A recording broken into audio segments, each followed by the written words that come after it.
everyone. I'm Dana Perino along with Katie Pavlich, Marie Harf, Jesse Waters, and Greg Gutfeld. It's 5 o'clock in New York City, and this is The Five.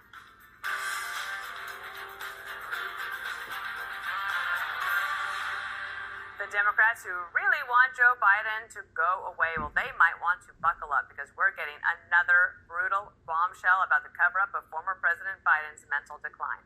Privately, advisors debated whether a wheelchair would be required to get him through a second term.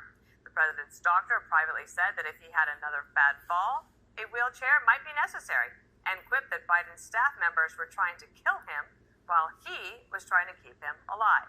These revelations shouldn't come as a shock if you were watching The Five during the Biden presidency, and now one of the book's co-authors is using the L word to describe the White House.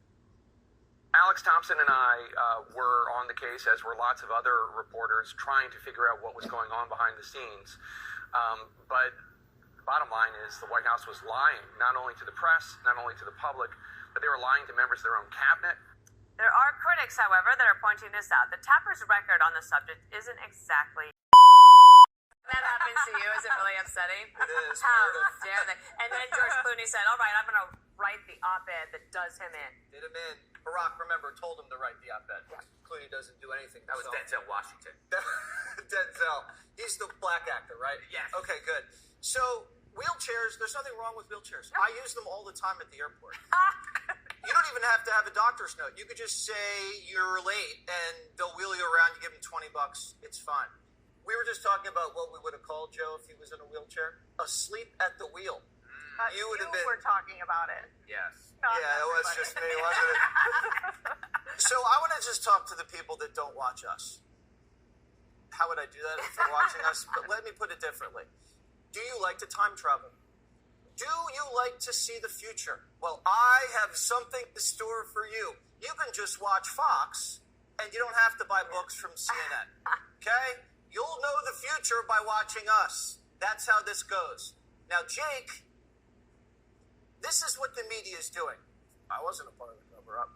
Ron Klain's like, no, it was Dr. Jill. Tapper's like, oh, no, we were trying real hard. It's everybody's pointing the finger. He's getting paid to write a book about what we said 4 years ago.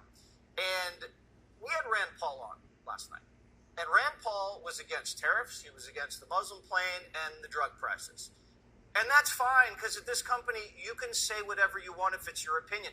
We don't have to toe the line here. Now, if you go back 4 years and someone had gone on CNN and said, Biden's brain dead, the lab leak, the laptop, they would have cut your mic and you would have been banished from CNN. Now, being banished from CNN is a badge of honor, but still, you can hear the truth here. If Joe Biden had done decently at that debate, cover-up still would have happened. There would have been no book. There would have been no book advance. We would not be hearing about this. They would just slap him in a wheelchair on November 6th, and they would have said, see, he's just like FDR. They're both in wheelchairs, and they both defeated Nazis. What's more dangerous? Trump being president, or a secretive cabal of unelected officials controlling the president, using AutoPen and overruling him, and then lying to the public about it? Yeah. What's more unconstitutional? What's more corrupt? In a way, Trump saved democracy. That's brilliant. And you can Even say for whatever me. you want here. That doesn't make it right. One thing that really bothers me, Greg, is that still there's so many anonymous sources. But they're not anonymous because they're worried that Democrats will be mad at them. They're worried that they're going to be caught as liars. Yeah. You know what I mean? That matters at this point. I love that they thought that he needed a wheelchair if he won. Apparently he wouldn't need one if he didn't win. No, they just didn't care. They didn't care about his health at all. Mm-hmm. They just worried about the optics, that he would need a wheelchair if he won. I am tired of these books. They should have watched The Five. They should have watched Fox. We were doing the reporting in real time. Not right now. The books are now just an admission of guilt. The Dems can never bring up the 25th Amendment ever again. Even if Trump's brain is in a vat in the Oval Office running the country, we're going to say, oh, no. He's sharp as a tack. But there's this other thing about the media's excuse, which is killing me. The White House was lying to us. Well, duh. That's to be expected. It's called spin. Your job is to assume that they're not telling you the truth. You're a journalist. You just don't go, oh, they say Joe's fine.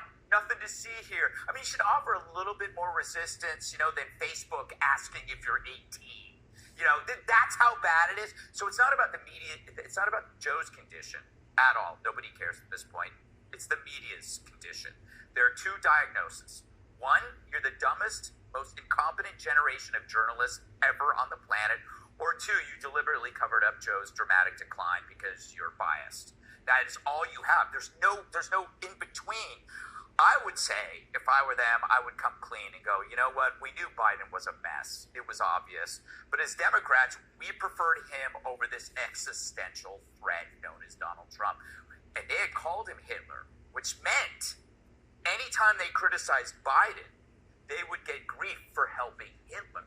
So they couldn't actually be honest, or else that would be seen as somehow doing something horrible. But the media, Biden's still alive. The media is dead. Put a tag on their toe, call Quincy, shove the body in a fridge because the corpse, it's starting to reek. Welcome to